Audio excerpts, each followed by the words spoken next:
Hello, everyone. Welcome to Connect This. Only this is a very odd show because my co host, who's really, I think everyone would admit, the fun part of this show, is missing in action. So we're going to move forward and maybe he'll show up and maybe he won't. And I'll talk about that more in a second here.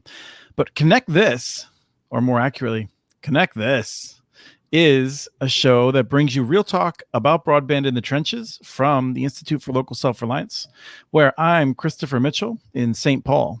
Today, we're going to be talking about some pretty cool stuff that is on the edges of connectivity. It's what we do with the connections that we have. And in particular, there's a real doer mindset to this, which I think the audience will appreciate. As always, please throw questions up because we have two people behind the scenes who are just hungry to evaluate your questions, to make judgments about your questions, and possibly share your questions with the entire planet and known universe. Today, we're talking with Keith Hanson, who is the Chief Technical Officer of Shreveport, CTO. Is that right? Chief Technology Officer. Technology. Oh, see, I wrote down CTO and I told myself I would remember how to say it correctly. And then, then you get the cameras on you, the big lights, and just fall apart. Shreveport is in Louisiana, and there's a lot of really interesting stuff going on there. And I know about it because of Angelina Panettieri, who is the Legislative Director of Information Technology and Communications at the National League of Cities. Welcome, Angelina. Thanks for having me. Thank you. And this is ordinarily where I would introduce Travis Carter, but Travis Carter was going to try to join us using LTE and other various LTE services or wireless services, as he's, I believe, out and about in Michigan right now. But he may have had some problems, or he might be working for a living. And so that is disappointing, but we're gonna carry on as best we can without him, and then I'll tease him mercilessly about this for years. We have a opening question to just to get us rolling, and so Keith, you didn't have any preparation for this, so ask Angelina first. That's just to tell me something that sort of made your day today that has something to do some slight connection to broadband or telecommunications or something like that. I mean, it has a direct connection. And so you said Keith was the doer. I am not the doer. I'm the talk abouter, but the world needs nerds. That's fine. And so I was just sort of forwarding articles around the office about all of these new non-federal broadband maps that are coming out. And obviously we're going to talk about what Keith is doing, which is so cool. But just thinking about all of the communities and states and companies that aren't waiting for the FCC to get its act together and are just doing something, because none of that effort is going to be wasted. This is getting very nerdy, and we can talk about this as much as you want, but the FCC challenge process for their maps in a year, 2, 3, 5 years is going to be so important. It's going to be everything. And so all of these people who are doing all of this data collection right now just warm my heart, because they're going to be so ahead of the game, and it's so important, and I love it. Awesome. Terrific. And Keith, what's something that happened to you today that touches on, and you could push today to yesterday if you want to, I may have to cover it this week, but we found some pretty interesting funding sources that kind of shake up the model of traditional funding. We're still exploring all the pieces, but effectively we're looking at everything from a full 100% build out to every single door with fiber in a purely private play with some pretty big players, which it's got its pros and cons to it, right? But there's also another way that effectively you deploy capital that is not debt capital, but the equipment becomes leased to the city to operate. And so I don't know if your viewers know this, but Louisiana is one of those states where we can't deploy a municipal fiber network and run it ourselves. The laws, you can, but you go through 2 years of battle and votes out in the public just to see the feasibility of it. And and it's designed in a way to effectively prohibit us from actually standing up something with, say, a 3-cent water increase on the bills for 30 years and raising, a revenue bond based on that. So our only real options are to go to the people, which is fine. But during that, 2-year fight, it will become a fight. And all the mud slinging and dragging and all of that happens. And so I'm trying to avoid any of those things. And some of those plans are starting to really take shape. And, by December, we'll have some pretty big announcements, I think. But my goal is fiber to every door.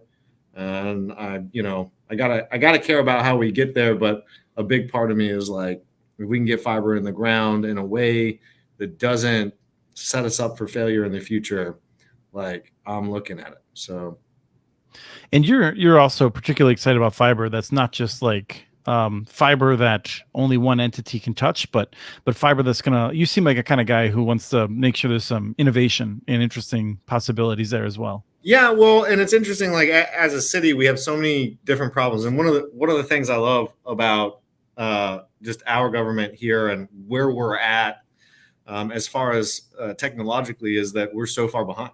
And I know that sounds weird, but like, it's a green field, right? Like, we're not digging around on top of other things. There's nothing, right? We have like 3% residential fiber in our entire city. So the person who can get built out to every door the fastest, they're going to capture like 97% of that market. Now, but what we want to do is build an open access network to every door, and then do economic dev deals where, we might lease it per customer.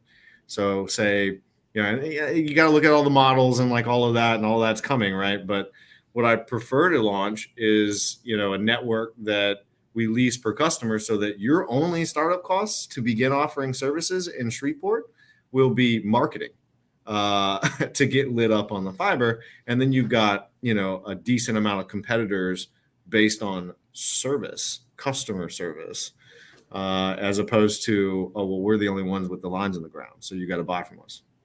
Sure. The thing that I guess I would reflect on is Craig Settles relaunched Gigabit Nation today, which is possibly the first broadband podcast that anyone really listened to. Craig started a 1-hour show, and shortly after that, I was like, I'm going to do a shorter show. Maybe more people will listen to me. So that was where Broadband Bits came from. And but Craig had me on today, and the two of us were just talking a bit about things, and it kind of reinforced some things I talked about yesterday with Drew Clark. This is just me talking with people in public, I guess. But I'm super optimistic, whether it's the Treasury rules, which I'm going to ask Angelina about here in a second, because it's pretty big news about $10 billion and how it can be used for interesting projects. But there's a lot of things out there happening. And I feel like even if the infrastructure bill doesn't make it across the finish line, and I'm really hoping that it does, because that will really set us up for some interesting stuff in the future. I'm super positive right now. There's a lot of good things happening. There's really good people getting into positions of power that are making better decisions, I think. And there's a lot of reasons to be pretty hopeful, even as we have some pretty big concerns about other aspects of whether it's COVID-19 or political instability. But on the broadband front, we're doing pretty well, I think, as far as being on target to do some good work. So we're going to hold on Telecom Peekaboo and hope that segment is something we can do toward the end with Travis here as well.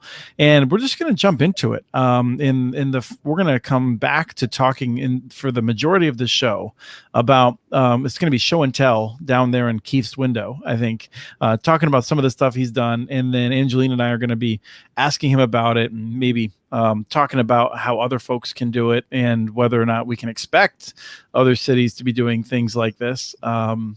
But first, I want to ask Angelina. You have probably read the rules closer than I have, but the Coronavirus Capital Projects Fund, a $10 billion chunk of change going to states for broadband investment. The rules have come out, and it looks to me like they did not make any of the mistakes that we would say they had made in the rescue plan generally. And so I was super heartened, and I'm very excited about this, even though I've not read every last word in the rules yet. Yeah, so this was a really nice thing to have happen this week. And the funny thing is that fund was not something that I think anyone had originally anticipated making it into the American Rescue Plan Act. Because it just wasn't on anyone's radar. And in fact, if you read the section of the bill that it's in, it doesn't mention broadband anywhere. So initially there was a lot of like, well, what is this money even supposed to do? But the senators were very clear. They wanted it to be used on broadband primarily. So the guidance for it came out this week from Treasury. And I can definitely see the influence of local government work on this. You know, I think all of the work that local governments and local advocates did on the initial Treasury guidance for the state and local coronavirus relief funding around the broadband provisions came through here, with the bonus that the language from the statute for this doesn't talk about necessary investments. I think Treasury got very hung up on needing to define the word necessary, and so putting a lot of limitations around how local governments could use that broadband money initially. But that's not the case with this state money. So it's a $10 billion fund. It's going to be formula granted out to all of the states. The states don't have to compete with each other for it, but they do have to have an approved project plan for it. So to back up a little bit, states are allowed to use it for primarily broadband infrastructure, but basically any project that directly enables work, education, and health monitoring. So that could be broadband infrastructure. It could be broadband accessibility stuff. It could be really improving community centers, community schools, health centers to enable, as long as it enables all three of those things, work, education, and health monitoring, then it is fair game. It also puts a few requirements on states, but not a whole bunch. So similar to what we saw in the local fund, states are supposed to, if they build infrastructure, it should meet or exceed 100 symmetrical service. It should prioritize last mile service. It should prioritize fiber. It should prioritize investment in infrastructure that's owned or co-owned by localities, by nonprofits, by co-ops. Again, there's nothing here requiring states to do this. So a lot of it is going to be down to the individual states. So this is one of those things where your results may vary depending on what state you're in and what the politics look like. But I think there's a lot of room here for very broadband friendly state administrations and states that are doing a good job working with their regions and their communities to do some good investment here. And there's so much flexibility in there for them that if they can dream it, they can kind of do it. It doesn't even fully forbid states from investing in areas that have some amount of existing service or that have other federal commitments. They just sort of gently encourage them to coordinate around those things and not duplicate existing federal funding. So there's going to be a lot of, I think, importance in the federal review process. States are going to have to submit their plans and have them approved in order to access their funding. But as those plans start coming out and being submitted to the federal government, I think that'll be a good chance for all of us to look at what states are doing and compare across state lines and see where cool things are happening and hopefully encourage more coordination on a regional level and between states that are doing this with this new fund, states that are thinking about ways to use their existing coronavirus relief dollars for broadband, and then like marrying that to what cities and counties are doing too. It's incredibly exciting, although it's going to be interesting to watch a state like Ohio, where they're set up a broadband subsidy program and is not eligible to give any money to cities or local governments. And then they're going to get this other money, and that might have slightly different rules, and they'll probably also try to withhold that from cities and local governments. And then the infrastructure bill, if that passes, will come through, and they won't be allowed to do that. And so it's like the third bite of the apple. Cities may actually have a chance to get some of this money, and that would be true as well down in Louisiana and other states that have in the past entertained too many shenanigans, let's say, from the big incumbent operators to try to limit who can get the money. Yeah, well, sorry, Keith. Shenanigans, that's Keith. a nice, polite word. But like, also, I think this creates a really interesting problem, and it's one that we've been talking to legislators about with the infrastructure and reconciliation bills, which is that, like, we absolutely want this federal money to be going out to states and cities. But also there are a lot of like small communities and smaller state broadband offices that are not equipped to handle that influx of funding. And the amount of complexity required to weave together all of these different federal programs, like that should not be underestimated. And so like the last thing we want is to see people turning down money because they think it's too complicated to work with. Or it's going to create a liability for them. And so the challenge for nonprofits like NLC, but also federal agencies to help people get smart about this is just enormous. And like, I both really hope that this bill passes, and also I know there's a lot of people in federal agencies who are holding their breath, terrified of what will happen to them if it passes. Yeah. I'm curious, and Keith, you can share any insight that you might be able to. But like, I've been encouraging cities, larger cities like Shreveport, and the mayor's offices. So when this is over, you can just go run down to the mayor and make sure that he or she is thinking about this. That they're talking to the governor's offices, because I feel like a lot of governors naturally think that. Should I take a call from Travis Carter live on the show right now? I'm going to just pause for 1 second to send this phone number to Rye. And Rye, if you want to text him and try to coordinate with him, I would greatly appreciate that. Rye is hidden behind the scenes, so people have to take my word for it that he's really there. He may have also fallen asleep because my talking does that. At any rate, before I got that call from my missing in action co-host, which I'm excited, I'm really hoping is not a ransom demand from his kidnappers, is that a lot of governors may think, let's just put all this money into rural areas because don't they need it the most? And there's a real tremendous need in urban areas that this money can be useful for, whether that's infrastructure or whether that's other things. So cities, mayors need to like coordinate to like make sure that they are sending a good message to the governors of their states about this need, I think. And so Keith, I don't know if you have any thoughts about that. Oh yeah. So I'll just quickly comment that like I have seen some of the, there's some good senators out there that are pushing the good word of broadband. And I've sat in meetings where, other mayors in other rural cities and everybody's in the room and like, no disrespect or anything, but they are like just now starting to understand what broadband even means. And so, I think you're right. There's going to be a lot of cities who probably miss the boat, even though the money's there, just because they're not sure how to deploy it. And so we're lucky here that, we have a lot of savvy folks on staff in our city, on my team as well, that kind of know what the message is and the opportunity is. But also we're lucky that our governor set up a broadband office. And there's a gentleman by the name of Vineeth, who is I call him our broadband czar from Louisiana. And so all of the dollars that, the state's receiving is now under his control.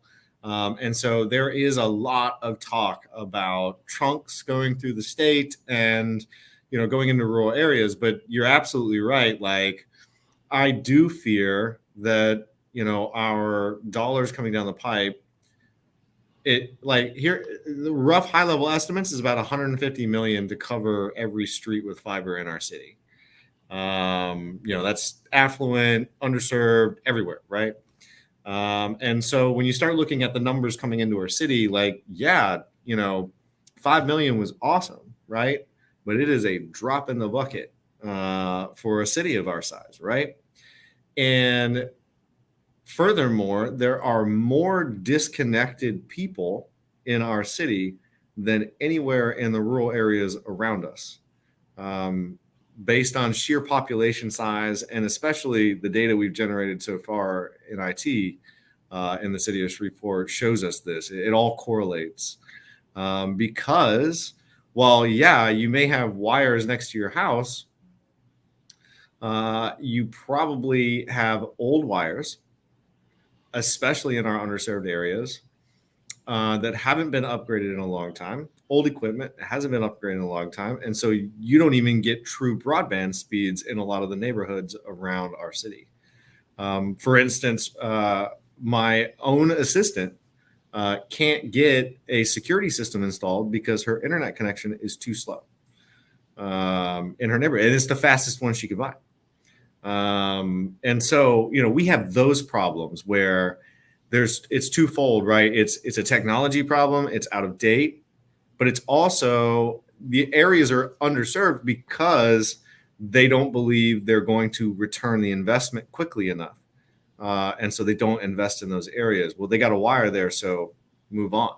And when I say they, I mean ISPs, the private ISPs rather. And so, those are our problems in the city, and they are tenfold what rural people are dealing with. It's either price, it's too expensive, no one can afford it in those neighborhoods, or it's some kind of outdated technology problem in our underserved areas. And so they don't adopt. And that number is the critical one, right? I don't care what you say about what you got in your city. If nobody's adopting it, you have a digital divide. Yes. Yeah, that has to be the goal. And people are using it to improve their lives. It doesn't, at the end of the day, it may matter to know whether it's because of price or because of availability, but fundamentally, those have to be treated seriously by government, both of them. Yeah. So any last words, Angelina, before we move on to the wild and wonderful, wacky devices that Keith is developing? No, I think that's a perfect segue to what he's doing. So Keith, I feel like, a number of the audience members will already know what a Raspberry Pi is, but why don't you start off with just talking about how you got going with the putting the sensors on the garbage truck and just give people a sense of what can just be done with a person that has too much time on their hands. I do. Let's be clear. I do not have too much time on my hands. I thought you might respond to that. I wish I had that problem. But I have a lot of balls in the air. A person who's not afraid to pull out a soldering iron if he has to. Let's put it that way. I definitely have calluses on the edges of my fingers and have some weird, funky smells burning sometimes. That really is my skin. So I've been writing code since I was about 12. I consider myself very lucky. I found a book in the attic, and it was a reference manual. I mean, it wasn't even interesting, for a programming language, and so that got me started. And so I've got a lot of experience. When I was 24, I started my own software development consultancy, ran that for about 8 years. So, everything from sales to project management to building out crazy custom integrations, et cetera. I was either the practitioner on the bench early on, or I was managing the sales process and project management. So this is my world, building custom solutions, it's in my DNA basically at this point. So when I get appointed into this position, in 2018, I start, my number one mandate was universal broadband. And the way we describe universal broadband, is effectively an affordable broadband speed internet connection that literally any citizen can get access to. And that, we're critical about the speeds of those, right? And we want to make sure we have good connectivity to them, first and foremost. And then, of course, they can afford it somehow, some way. And so it's a loose definition, right? But the easiest way to get there is put wires, future-proof wires, down in every trench we can, right? So all that to say, when I get in the seat, I'm like, oh, cool, we got maps. Like, I've never looked at this stuff, like I'm a technologist, and I understand IT, and I understand business solutions, and I understand how to get through workflows and get people moving in the right direction. And so I'm having to basically forklift our government's technology stack at large. But again, that was the second kind of mandate, was like, we need a more responsive IT department than we've got, right? But that first mandate was always on my mind. And so I look up the maps and I'm like, we have so much broadband, and so at the time, my sysadmin was like, yeah, but you should check those maps out and where the data sources are, and all the problems with that.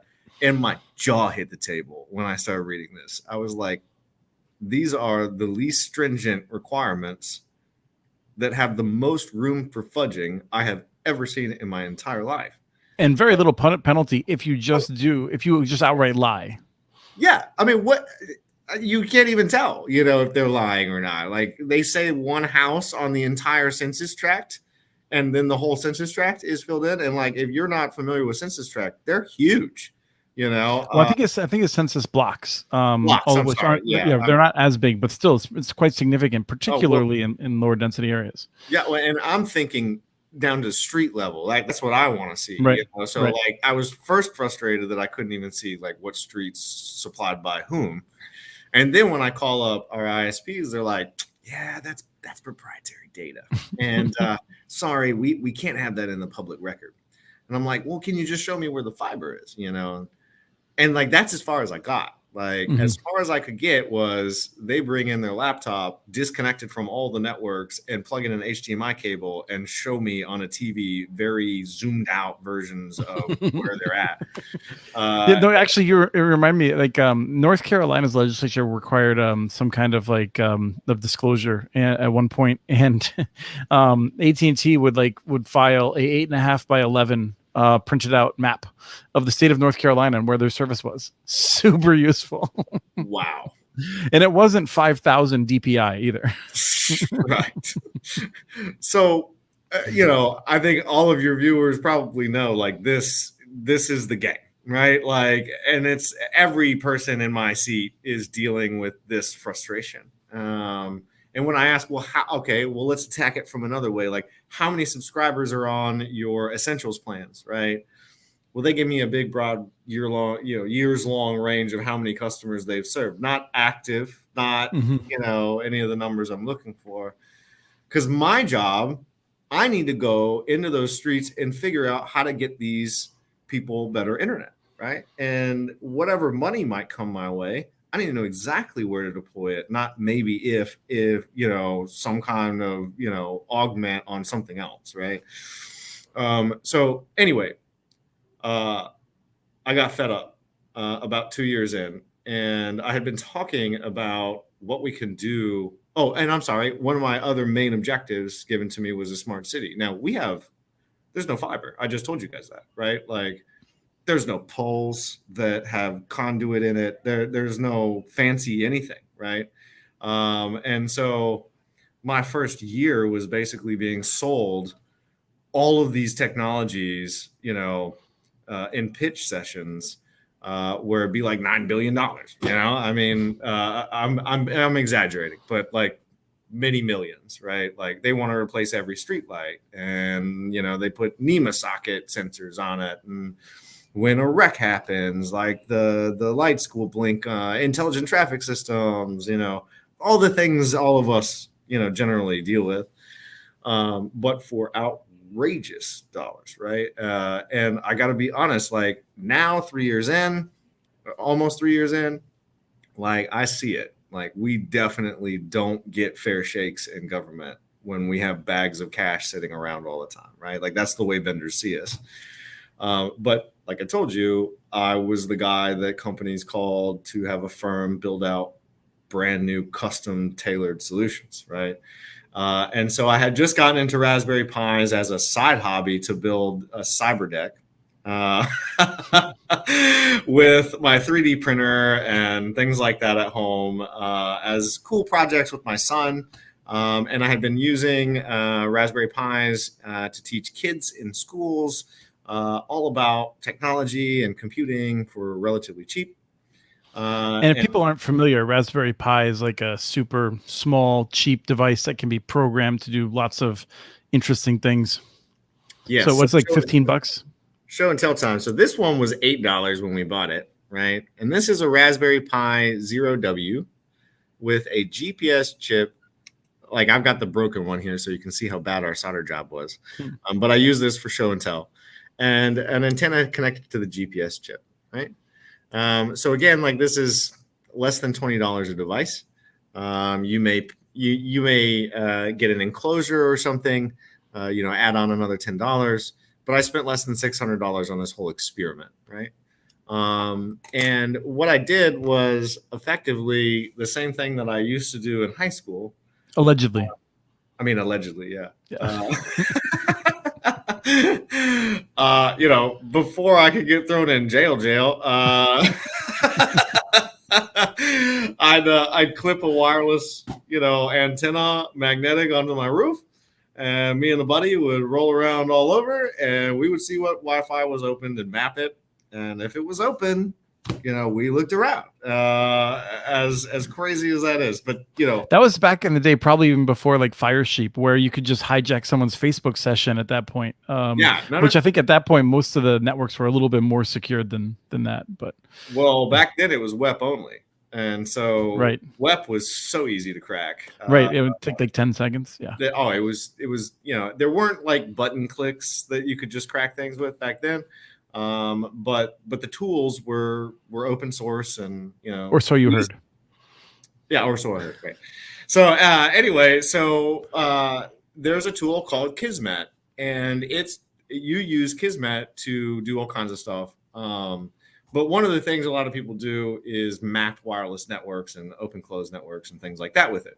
And you got to have a GPS attached to your computer or GPS signal. And you could even use your phone to get, the sentences that spit out from the GPS and parse that along with the wireless sensor as you're driving by and all of that. So like, as you can imagine, I was like, yeah, but we could just put it on this thing, right? And so I started like one night, I had a little time on my hands one night and I was feeling the itch to hack something, hack on things, not hack computers, but right. The proper term back when hack, right? Like, wrote the book Hackers, right?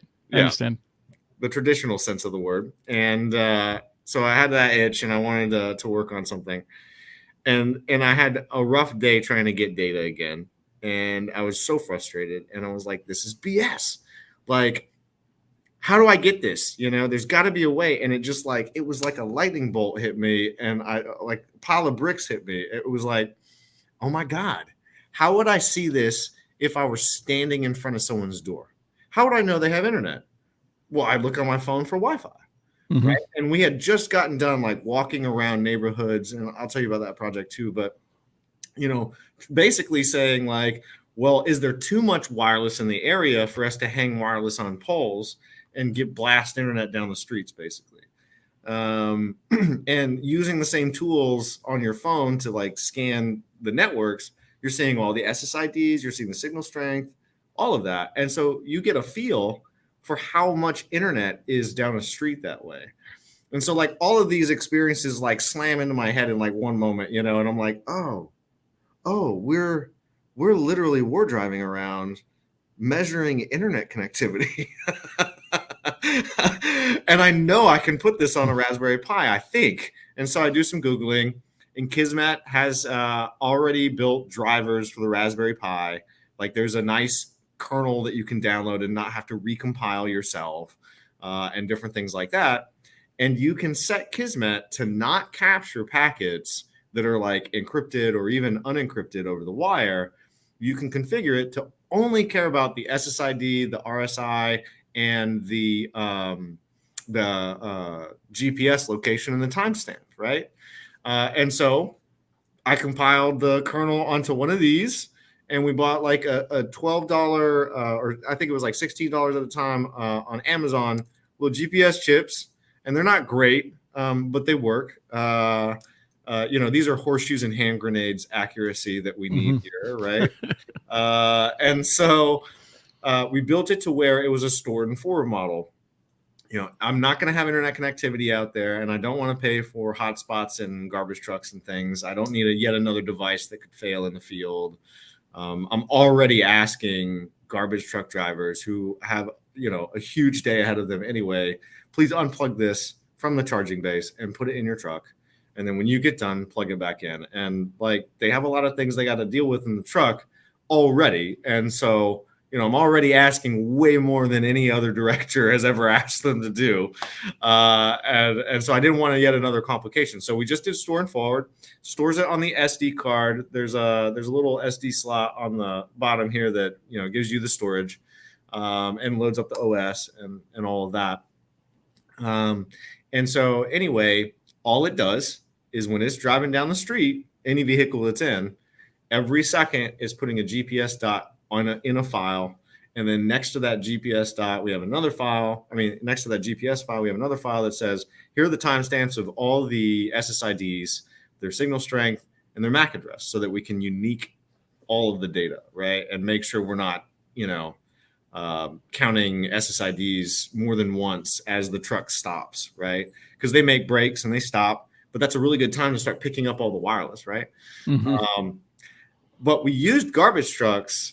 So anyway, that's the long story short. So we're out there mapping Wi-Fi access points, basically to show who's likely got internet and who doesn't.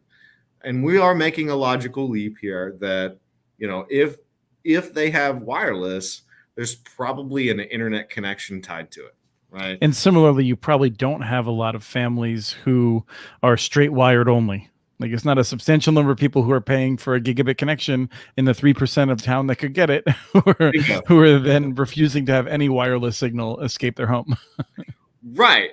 And that's so funny because some people were like, well, what happens if they have only wireless? I said, we won't see them. Period. But this is that horseshoes and hand grenades method that I'm talking about. I'm not worried about the 5 people who do this in our city, and I guarantee you it's low like that, right?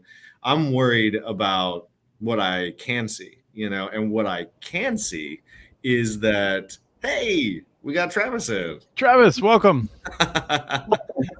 Hey guys, sorry I'm late. Awesome. No worries. We were just learning about the way that Keith put together using Raspberry Pi devices to ward drive garbage trucks to collect SSIDs to get a sense of the amount of wireless in different neighborhoods as a proxy for how many people have internet access. Oh, that's cool. Did you do the whole city, or you're in the process of doing it? Oh, we did the whole city. And you can actually see this on digitaldivide.shreveportla.gov. And we put out an ArcGIS story map for all of this. And we overlaid a lot of other census data that supported our conclusions as well.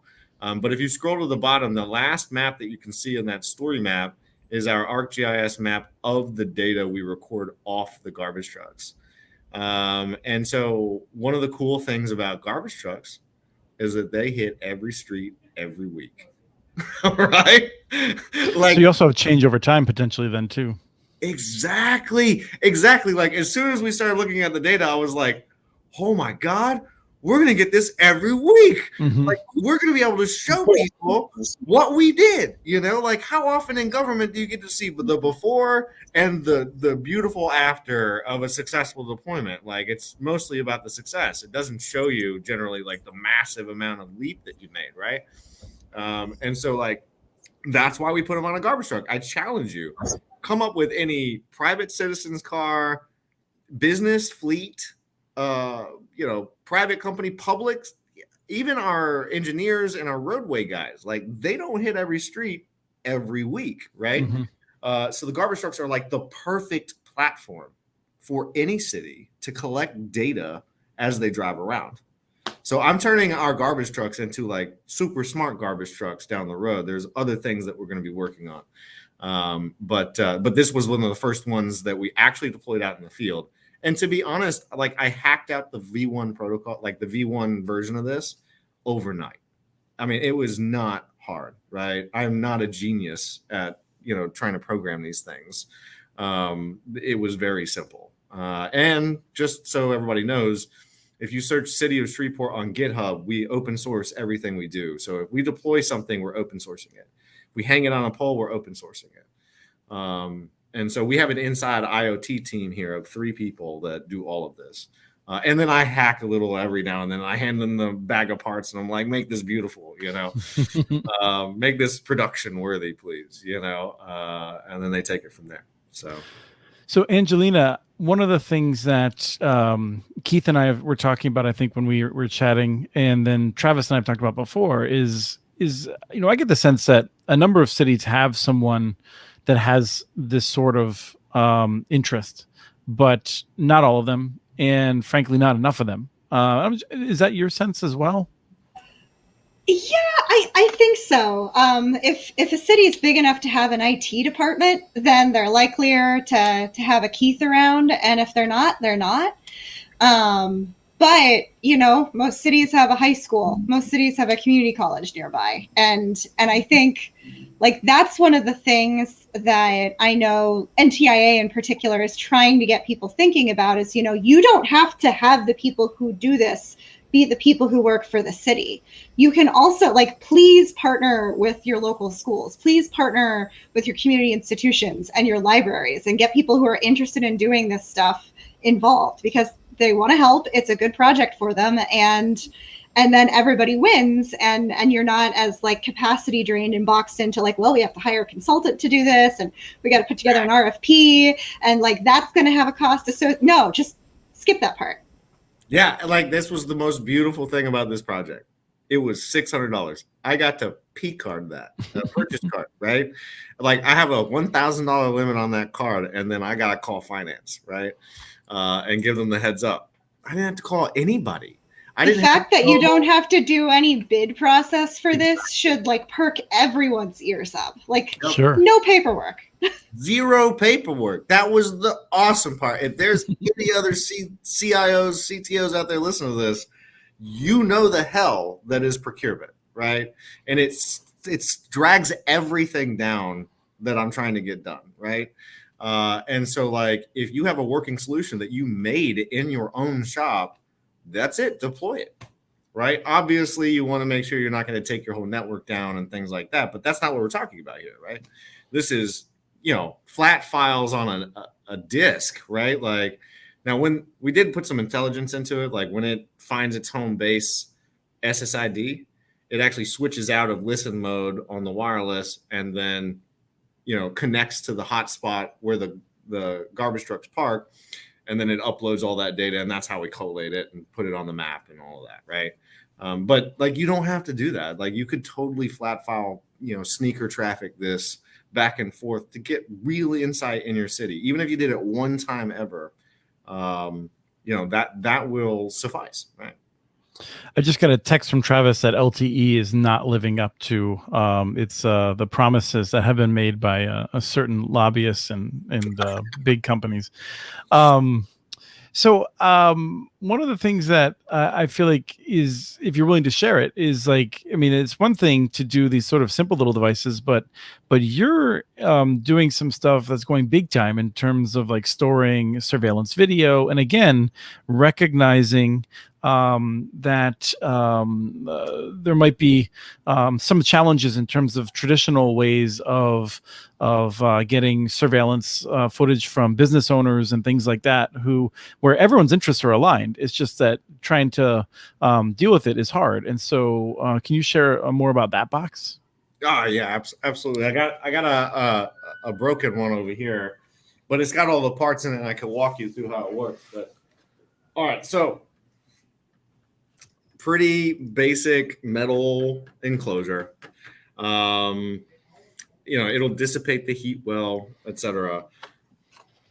You can see our cables coming out here. This is not the sealed version. I had them not seal it so I could take it apart and show people, because I'm doing this every day. I'm showing somebody about this so they have questions. But as you can see, this is a Raspberry Pi 4. No, I think these are the 3s, but either way, it doesn't matter.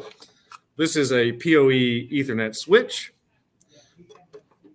you can see the power supply down there. There's a buck converter in here that takes it from the 110 to 12 and 5 volt. And then you can see kind of the powering here. Now, a lot of our newer builds have no moving parts, no fans, because we are hot boxing these. And then that attaches to 3 $100 cameras that give me 4K footage. And then on the inside here, let me see if I can. Well, you can't really see it behind here, but there's 2 terabytes and 4 terabytes. The 2 terabyte drive is for active storage, and the 4 terabyte drive is the buddy backup system. So one pole will back up to the other pole. And some of the reasons, well, a few more particulars. This is defined with, it has an internal network where the camera footage actually streams in, and then there's an external network that gets the connection, right? So either it's a cable modem that's weatherized and ruggedized on the pole, or it's an LTE modem that we hang the rabbit ears out, give it some holes and cock it up before we hang it.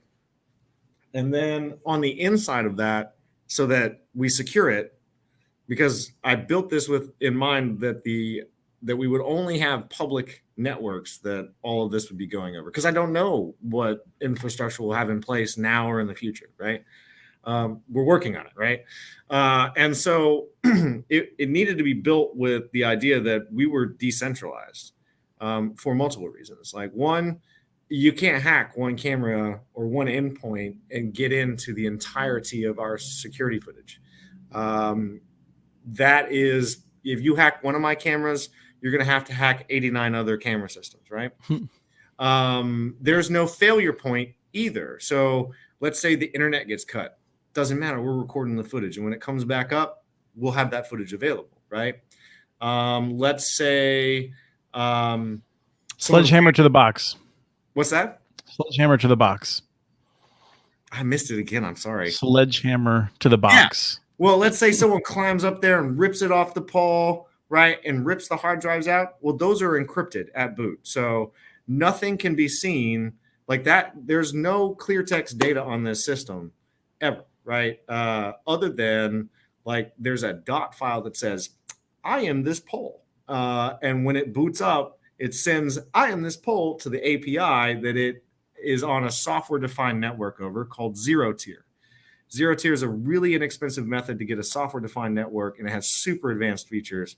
But it's super easy to get your phone on that network, down to a Raspberry Pi, to a Linux box, Windows, Mac, doesn't matter. They're everywhere, right? And basically, when I turn one of these boxes on, it phones home and says, hey, can I have access to my network, please? And then there's a checkbox we check on the back end. And then we have our own custom routing rules and different things like that. But all the systems that run this are Raspberry Pi and over a zero-tier network, all the way down to the streaming, to the clustered back-end services that you'd normally rack a big server for. So I'm saying all of that to tell you it is zero impact on my data center. Zero. I do not have a cluster of hard drives all over in my data center that my sysadmin has to go buy and rack and all of that. These are Amazon parts, every single one of these. And so anyone can build them. And we'll be, once they go on the first pole and we power it and we get that data feedback, we'll be open sourcing all of it. So anybody can use it and use it for themselves and their city. Or my hope is a private business comes back and says, hey, Keith, I know you want $1,000 a pole, but we could do it for $1,500 a pole. And you wouldn't have to worry about any of this anymore. Sure, that's great. Like, let's go, right? Like, my threshold was $3,500 a pole at minimum, all the way up to $10,000 a pole by the fanciest vendors in our city, right? And they would have been great camera systems, but it would have all backhauled into our data center. It would have had all those problems I told you about, and it would cost 10 times as much, right? And so instead of 9 cameras going on poles, we'll have 90 camera systems with 3 camera feeds covering 310 degrees around the pole, right? I mean, at 4K. And the systems I was looking at and talking about $10,000 a pole, they were not 4K. Mm-hmm. They were 1080p, right? And so with like 4K resolutions on poles, there's so much you can do with that. With an edge compute device on the pole, like now I can do traffic counting. now I can do like in real time. Like now we can do license plate recognition, right? Let's hold there for a second because we want to dwindle on that. But what's the other thing you were going to say, and then we're going to talk about license plates. Oh, that's okay. We can shift. That's okay. I'm already So Travis asked, how do you tell when you were doing the war driving? Travis is like is trying to keep up on the LTE, and so he sent in a text question. Cool. Do you have anything other than the fact that there's just a network present? Nope. we don't even care about speeds. I'm looking at entire neighborhoods disconnected. Like that's the problem, right? It's not just the speed. The speed would be fine, but whole neighborhoods where there are 2 access points on a street versus like every house has 3 access points on a street, right? You know? Those are massive gaps, right? And so that's what I care about. I need to get that number up. Right. But I do wonder, like, because I have full faith in your ability to tackle this problem. And so I'm thinking a few years into the future where the speed is the point. Like, is this something that would be able to scale to incorporate that level of data collection, or would that get into that illegal territory? It would. Yeah, because anything that's like there, it's, you know, this is why it's legal. It is blasting it into the public space. It's saying my SSID is this over and over. And if the mailman comes by, you can't throw him in jail for using his phone to see your Wi-Fi, right? Like it's public space data, right? And so that's why we're able to do what we did. Anything past that, that's hacking, right? Like in the newer tradition of the word, right? Right. The media definition of the word hack, right? So let's talk about the license plates then, because Angelina, let me ask you to start off with this. When you hear cities doing license plate readings, do you get like a little bit of a nervous like feeling of which direction is this going to go? Is this going to be about like realistic privacy, or is this going to be about like any number of other things? Like I have to assume it's something that you have to deal with from people that have very different perspectives on it. Yeah, I mean, that's one of those things like facial recognition. That's just a immediate flashpoint in so many directions. You don't necessarily know why people are going to be angry about it. Yeah. So like one of the things that's what I was expecting. And one of the things that I found really interesting is if you back up a little bit, Keith, edge detection. That's interesting. Why is it interesting to do edge detection, and what was the implication on privacy if you're doing edge detection? Of license plates or yes. anything. Well, I was thinking of the license plates, yeah. And I mean, I'm judging from your face, I could see like I'm not being super clear in my question. So no, you are. I'm just trying to figure out which way to tackle your question. But okay.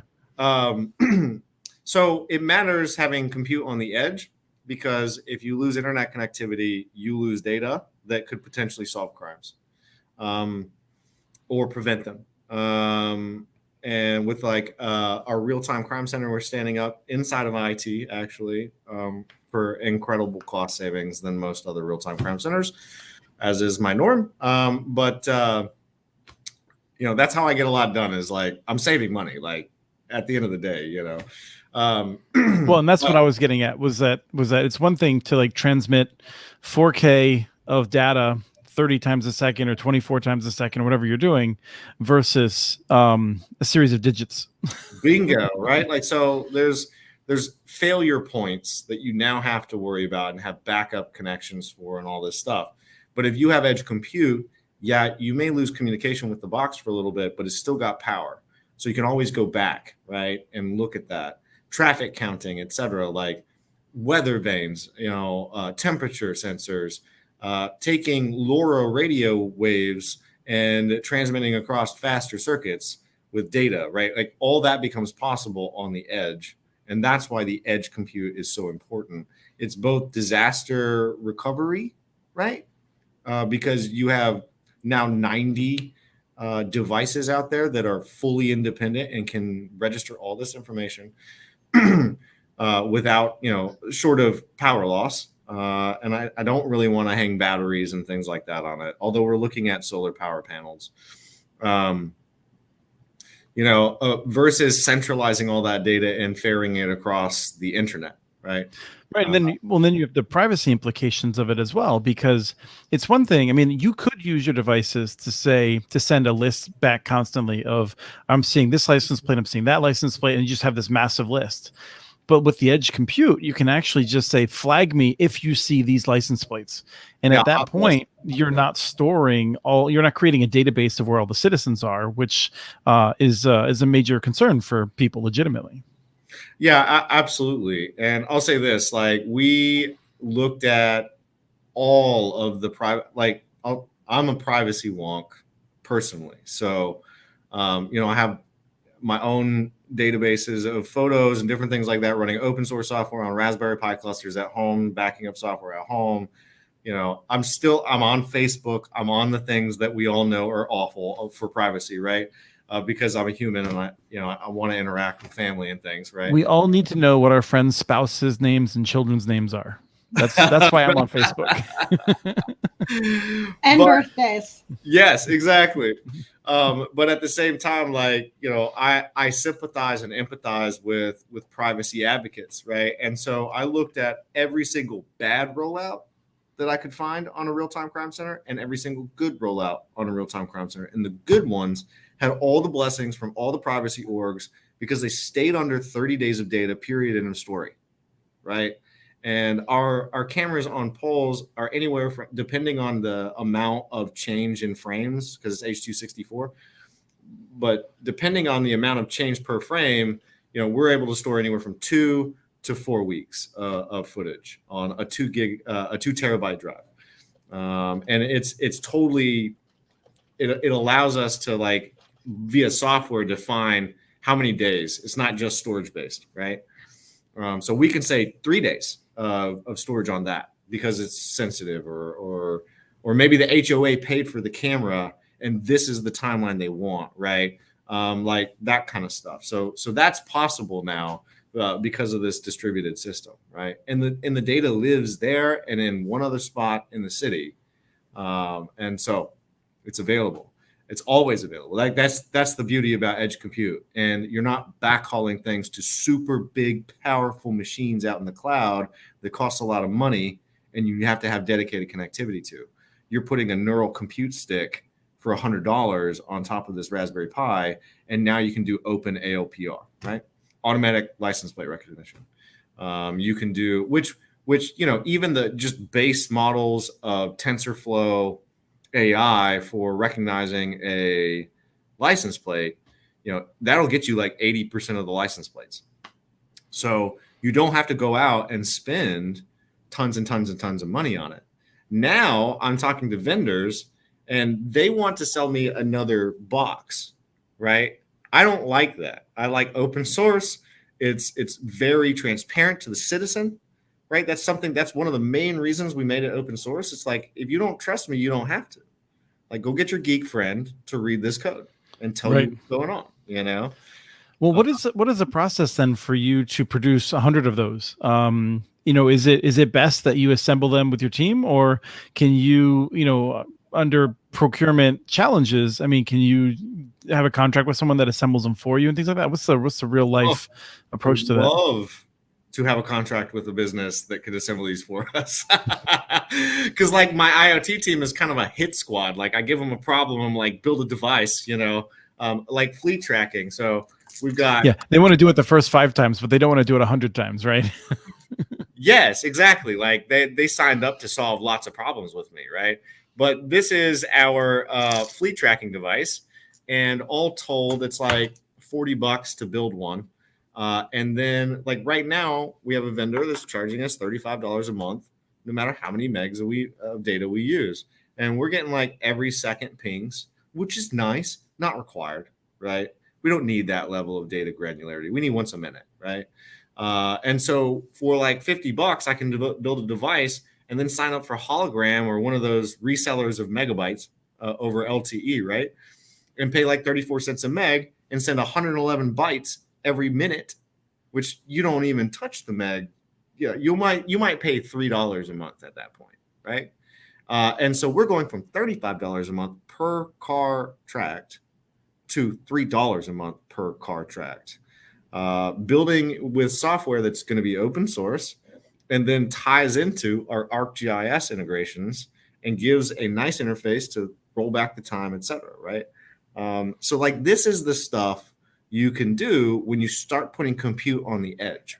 Just putting a dumb camera and connecting it gives you more problems and more headaches down the road than if the system's contained in itself on the pole or in the car, et cetera, right?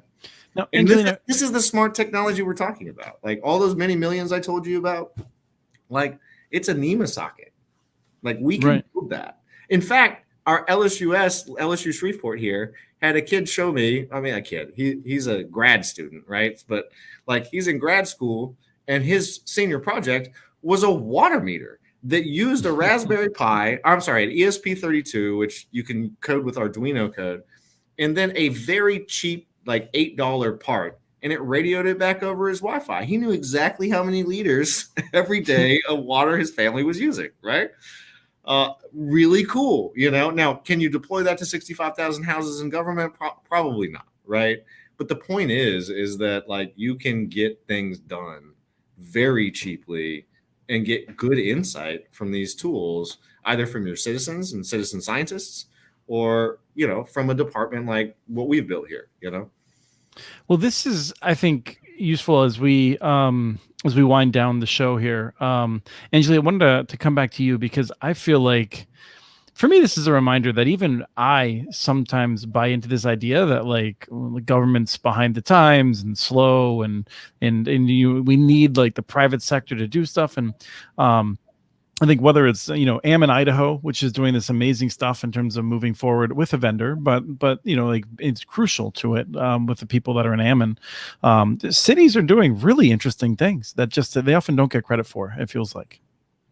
Yeah, absolutely. And I think I mean, obviously I work for cities, so I believe this to my core, but there's this idea that like the public sector will never be able to compete with the private sector and should just assume that all of their like talent has to come from the private sector. Everything has to be contracted. And that's just not the case. Like there's plenty of awesome people like Keith who want to work in public service and want to do this stuff. And I think this is one of the things that we're grappling with in a related field in cybersecurity, where there's this idea that like we're just never gonna be able to deal with this problem, and I think we just need more people like Keith in public service who are willing to try things and fiddle around a bit and come up with new ideas and new ways of doing things that maybe are cheaper than everybody thought they might be.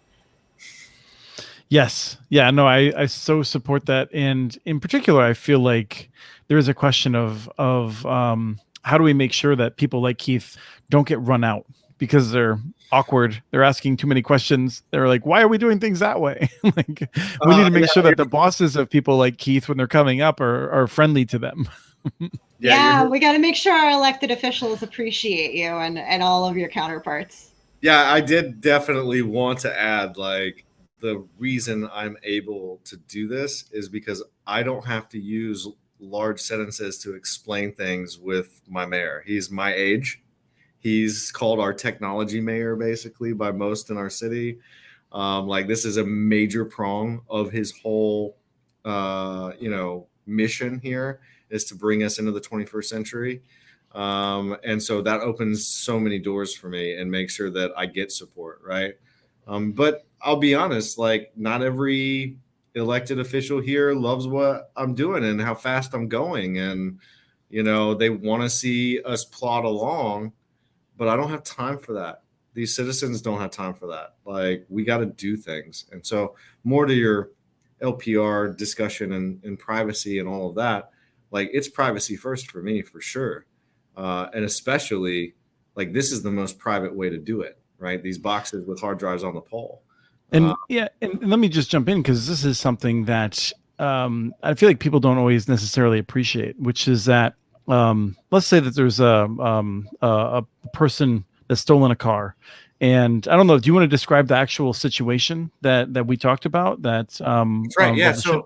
So just recently we had it was in a very populated intersection, 2 stolen vehicles. Largely juveniles are involved in these things here right now.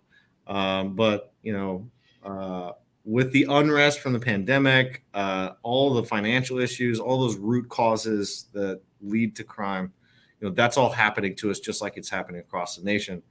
But we had a rolling gun battle in the middle of a major intersection. And thankfully, no one that wasn't gang involved was killed. But folks who were shooting at each other did hit each other. And many went to the hospital and one died. And these are teenagers, right? Now, tell me that you wouldn't want to know that those stolen cars could have been stopped before they ever crossed each other's paths, right? That's what license plate recognition does. That's a hot list, like what you were talking about, right?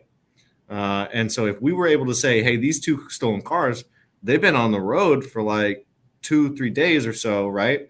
They would have gotten picked up somewhere by one of our 90 camera systems that has ALPR on it, right? And then that alert would have went to the real-time crime center, and then any detective that was looking for that would have been notified, right? And that's where, I think it's important to also get a sense, because we talk about this sometimes with smart grid, because on a not smart grid, if the power goes out, a lot of times you send 10 crews out, depending on the size, and they're driving along looking for physical problems, right? Because they don't know. That's 10 crews. And similarly, if you don't have smart on the edge intelligence that can give you the license plates, you might have 10 police officers who are diverted from work that they're doing, or half diverted, or they have to keep this in the back of their head, they're now less productive at doing other things because they're keeping an eye out for these cars or something like that. We've had a whole thing up here with teenagers, stealing cars, even doing actual carjacking for joyride reasons. And if they have a sense that they're going to get picked up within a half hour of doing that, they're not going to do it as much. Absolutely. So this is it's a whole, it changes the game. It's not just a matter of oh, we get the car off the street. It's it changes all the incentives, and it frees up a lot of resources, which saves money. Well, I'll say this too, we're 100 officers down from where we should be in our police department right now. And that's been the story for a minute. And our legislators and everybody, they're working on that, right? But when you're 100 officers down, you're not posting up on every corner. You're fighting fires, right? Well, I guess bad analogy in first responder sense, but you're doing priority triage, right? And it's really hard to stay on top of all the things that you could be if you're that short staffed, and so they're doing everything they can in our police department. They're amazing people over there. I love them to death. But this is one more tool in the tool belt that they don't have to worry about until we know, right? This is the stolen car. This is the make, model vehicle. Here's who's riding in it. Yes, they have long guns. Go pick them up, right? This is the direction they're heading. That would be an example report from our real-time crime center to the dispatchers to let people know out in the field in a proper channel, right? Mm-hmm. Well, we've run out of time, and Travis is well, first of all, let me say this. If anyone saw those comments that got promoted a second ago, I just found out that I have the power to promote comments, and maybe that power will be taken away from me. But that was me making a mistake and then writing whoops and promoting that. So I don't want anyone to think that Henry has lost his sense working behind the scenes producing this. But we might have some fun with that in the future if that power doesn't get taken away from me. So I want to thank Henry and Rye behind the scenes making this work out. Henry writes in the chat he was very confused why the system was suddenly working against him. Travis has been here throwing in a few questions, but is relentless in his criticism of LTE merely because he cannot participate in a basic video stream. He's even having trouble hearing the conversation. So, but Chris, it's the future of connectivity. Everything, yeah, it's absolutely. It's the future. Wireless is everything, as long as you don't care that it won't work many of the places you go. So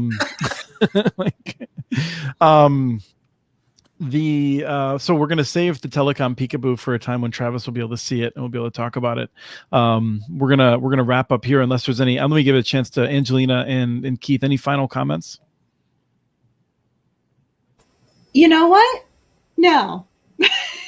I was going to be sassy, but I decided I don't want to go out on that note.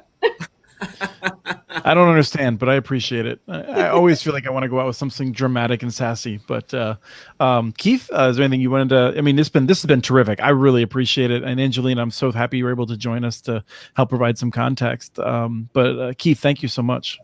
Yeah, absolutely. I really appreciate being on. Love the show. Big fan of local control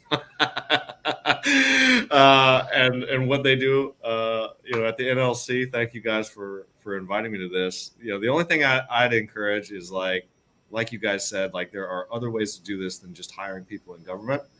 But also, like if you're a leader and you're listening to this and you're in government and someone approaches you with a wacky, crazy idea, like don't just toss it aside because you're slammed. Like think about it, like try and make it happen and give them some room to do it. And it's, as long as it's a cheap, fast experiment, there's not a lot of risk there, right? Like I need to hammer that home for our government folks. Like you're not risking a lot when we're talking about $600, $1,000, et cetera, when we're all used to 50 grand contracts for like one user, And so, yeah, I'd encourage you to think about the build versus buy discussion after seeing what you saw today, hopefully, in a little different light.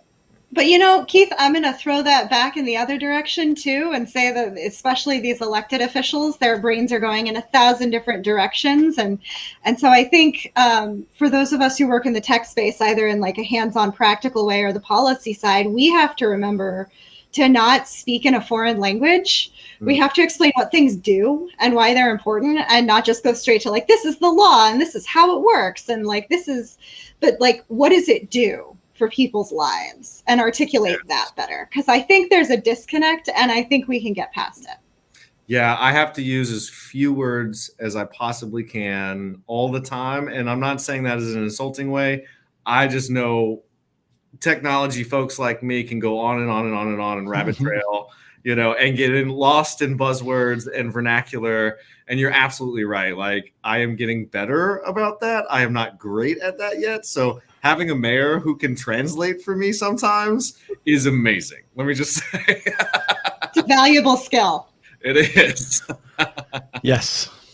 I want to also thank Travis for jumping in, trying to join us against the odds when the wireless spectrum is not in your favor. We have shows lined up for the next, I think, 4 weeks or something like that. So we are going to be more or less continuous, and let's hope that Travis will be back on his fiber soon. But until then, I'm really enjoyed this conversation, and this has been another episode of Connect This. Thank you so much for your time.